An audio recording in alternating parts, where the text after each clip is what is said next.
Το βλέπω σήμερα το Γκώστα το Λουπασάκι εδώ πέρα και δεν μιλάει, δεν κάνει σχόλια, δεν ξέρω τι έχει πάθει. Ενώ στις προηγούμενες εκπομπές, ας πούμε, ήταν το στόμα του μπουρου μονίμως. Δεν μ' άφησε να μιλήσω, έλεγε να πούμε τα δικά του. Τώρα δεν ξέρω, κάτι μελετάει εδώ πέρα. Να σου πω, έκανα μια τραγική διαπίστωση χθες το βράδυ. Ναι, για πες τι. Και άλλαξε για πάντα τον τρόπο που έβλεπα τα πράγματα. Ναι. Θυμάμαι δηλαδή παλιά που μου έλεγε η μαμά μου παραμύθια. Ναι. Και έλεγα τι ωραία τα παραμύθια.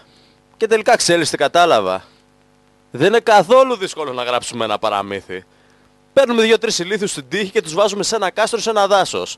Ας σου δώσω ένα παράδειγμα, περίμενε. Ναι. Η κοκκινοσκουφίτσα είναι ένα παραμύθι που το κατοικούν αποκλειστικά και μόνο ηλίθιοι. Η γιαγιά της κοκκινοσκουφίτσας. Μεγάλη κουβέντα αυτό, αλλά συνέχισε. Δεν έχει να κάνει. Ναι, η γιαγιά της κοκκινοσκουφίτσας ζει στο δάσος και είναι 95 χρονών. Τράβα στο γυροκομείο, μωρή ηλίθεια. Πώς σου κατέβηκε 95 χρονών γυναίκα να ζεις μόνη σου στο δάσος και να αναγκάζεις τους συγγενείς σου να πηγαίνουν μπρος-πίσω. Μέσα εκεί πέρα στα δάση και στους δρυμούς. Και ύστερα σου λένε γιατί ο κόσμος πετάει τη γιαγιά από το τρένο. Λογικό και επόμενο είναι ρε εσύ. Και αν πεις για τη μαμά της κοκκινοσκουφίτσας και άλλη ανεγκέφαλη και εκείνη. Δίνει στο μικρό το κοριτσάκι εκεί πέρα ένα καλάθι και της λέει πάρτε και πήγαινε φαΐστε γιαγιά. Πού το στέλνεις μωρή μπαλάκο το κοριτσάκι στο δάσος μόνο του. Έτσι μες στους λύκους, στις αρκούδες, τα τέτοια. Τέλος πάντων, το κάνει και αυτό. Με το που φτάνει στο δάσος συναντάει το πιο ηλίθιο λύκο στην ιστορία της WWF, η οποία δεν την τρώει, όχι, αλλά τη ρωτάει με αγωνία. Πού πας καλό μου κοριτσάκι, ο λύκος τώρα, Ναι, ο λύκος. Ο λύκος. Στη γιαγιά μου απαντάει αυτό. Και ο λύκος αντί να τη φάει επί τόπου, όπως θα έκανε κάθε φυσιολογικός λύκος, Ναι. με φυσιολογικό δίκτυο νοημοσύνης, πηγαίνει στο σπίτι της γιαγιάς και στείνει ολόκληρο σενάριο τώρα τι φλανάχει ο Φόσκολος και η Μαρία η άσχημη ταυτόχρονα. Φτάνει στο σπιτάκι και χτυπά την πόρτα. Ο λύκος τώρα. Ο λύκος. Τοκ τοκ, ποιος είναι? Η κοκκινοσκουφίτσα. Παίρνα μέσα.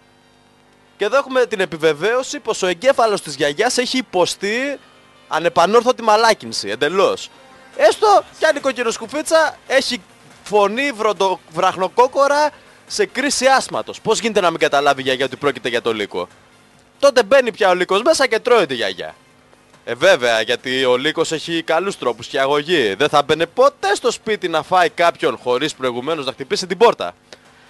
Και εδώ έρχεται το αριστούργημα της ιστορίας. Με παρακολουθείς? Παρακολουθώ πάντα. Με αγωνία, με κομμένη. Το πραγματικά μεγαλοφιές είναι αυτό. Ο λύκος αντί να στηθεί πίσω από την πόρτα με ένα ρόπαλο και να πει με το που έρθει η κουφαλίτσα εδώ πέρα θα της ρίξω μια με το ρόπαλο στο κεφάλι, θα τη βράσω, θα την κομματάγιασω στο κύβος και θα την κάνω έτσι, θα τη φάω γαριδάκια. Θα βάλει και ένα κύβο μέσα. Θα βάλει και ένα κύβο κνόρ. Ναι. Όχι, λέει, τι θα κάνει? Τι θα κάνει? Φοράει τη νυχτικιά της γιαγιάς, το σκουφάκι με τα αυτιά του να βγαίνουν από ειδικές κουμπότρυπες που έχει φτιάξει ο ίδιος, γιατί πρέπει να φαίνονται τα αυτιά σύμφωνα με το ρούχο. Είχε ολόκληρο, δηλαδή μέχρι και γκαρταρόπα πήγε. Έχει ολόκληρο σχέδιο. Σε παρακαλώ, ο λύκος είχε αντίχειρες για να πλέξει. Να ο λύκος είχε πολύ ψηλό άκη, τέλος πάντων. Ναι. Βουντουκιού είχε, Ναι. τέλος πάντων. Και τέλος πάντων τα κάνει όλα αυτά και χώνεται στο κρεβάτι. Φτάνει η κοκκινοσκουφίτσα, που οι δικοί της άνθρωποι, από ό,τι κατάλαβε, οι δικοί της άνθρωποι θα πρέπει να την αποκαλούσαν Einstein εξαιτίας του ζωηρού και ευφυούς πνεύματός της. Μπαίνει, κοιτάζει το λύκο και αντί να φωνάξει το 100 ή να του πήρε μαλάκα τι. Συγγνώμη κιόλας για τη λέξη, τι χάλια είναι αυτά, βρε ηλίθιε. Έχεις χάσει εντελώς κάθε έγνωση αξιοπρέπειας ως λύκος, ορίστε κατάσταση σαν μαλλιαρή, τραβελόγρια είσαι, ξέρω εγώ, πώς αντιδράει? Ω γιαγιά, τι μεγάλες τρίχες που έχεις. Τώρα παιδιά να σας πω, όποιοι από τους ακροατές μας έχουν σκύλο, ας δοκιμάσουν να του κοτσάρουν σκούφο και ένα ζευγάρι γυαλιά οράσεως και να δούμε αν θα μοιάζει με τη γιαγιά.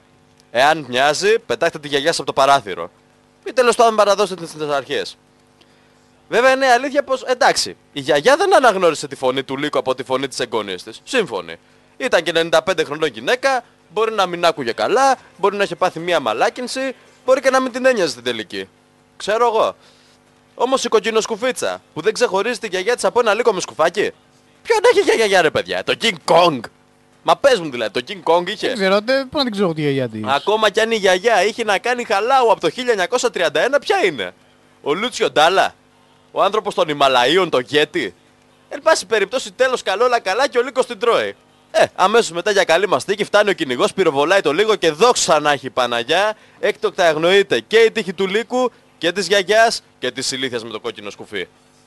Αυτό ήταν όλο. Δεν έχει... Δηλαδή ο μόνος έξυπνος όλη την ιστορία ήταν ο κυνηγός. Ο κυνηγός. Ο κυνηγός μπήκε μέσα και τον παλότανε. Καλά, και ο Λύκος είχε μυαλό τώρα, μην λέμε. Τώρα έκανα. Ναι. Θα σε κεράσω μία γκαζόζα εγώ τώρα, διότι εντάξει, μίλησες πολύ τώρα. Θα σε κεράσω μία γκαζόζα, διότι μου γέμισες την εκπομπή. Και πρέπει έτσι να είμαστε και λίγο χουβαρντάδες. Και σήμερα Τετάρτη, όπως και κάθε Τετάρτη στις 6, ακούτε την εκπομπή Γκαζόζα.